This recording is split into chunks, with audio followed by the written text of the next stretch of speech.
However, moving on, the United States Senate has approved President Donald Trump's mammoth domestic policy bill by the narrowest of margins after a 24-hour-long marathon voting session.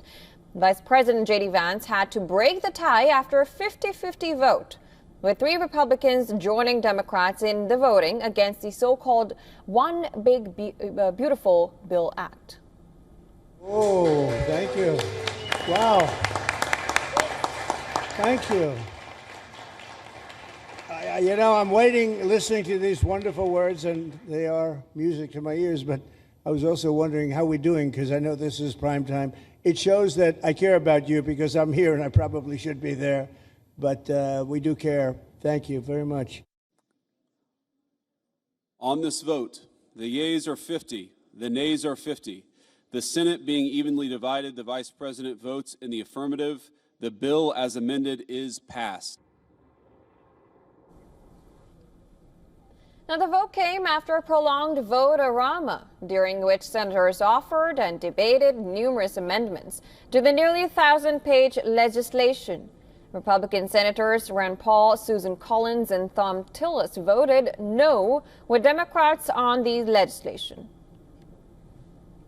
Now, the bill aims to extend President's first-term tax cuts at a cost of $4.5 trillion, increase military spending, and fund mass deportations and border security.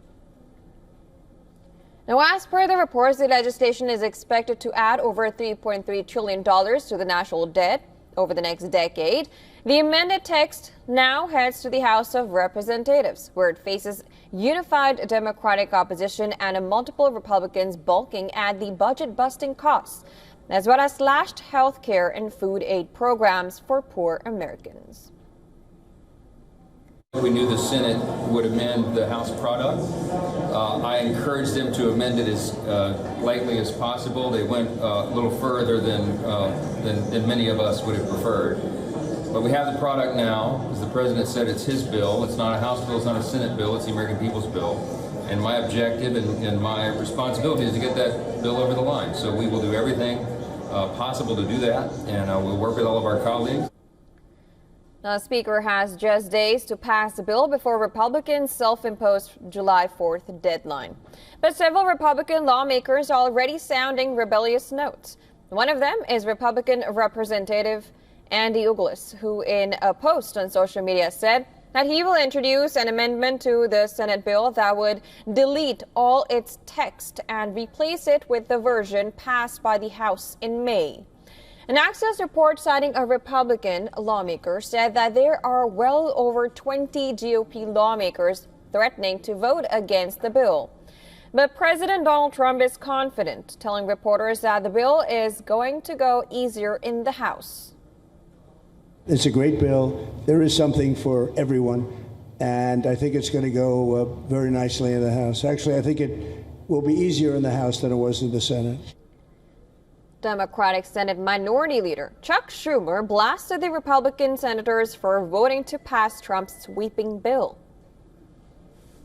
In one fell swoop, Republicans passed the biggest tax break for billionaires ever seen, paid for by ripping away health care from millions of people and taking food out of the mouths of hungry kids. This is not a big, beautiful bill at all. That's why I moved on the floor to strike the title. It is now called the Act. That's all it's called. But it is really the big, ugly betrayal, and the American people know it.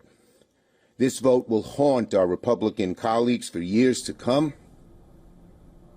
Now, for more on this story, our correspondent Susan Terani sent us this report. Listen in.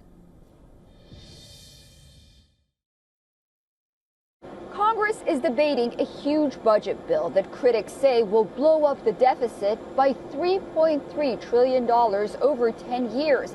But that scary number is based on an unrealistic assumption, according to experts, that Congress would have let the 2017 tax cuts fully expire this year and trigger a massive $4.5 trillion tax hike, something almost no one in either party wants. Those experts say if the bill is measured against current tax policy, it actually saves about $500 billion over a decade.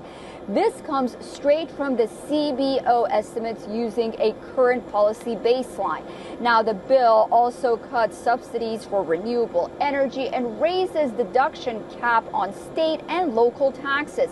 In short, while there are flaws like new tax breaks for tips and car loans, this is the first serious attempt to reform entitlement programs in 20 years. Next, the House will take it up and expect fierce fighting over these spending cuts and tax tweaks to continue there as well. Susan Tehrani reporting from New York for WION World is One.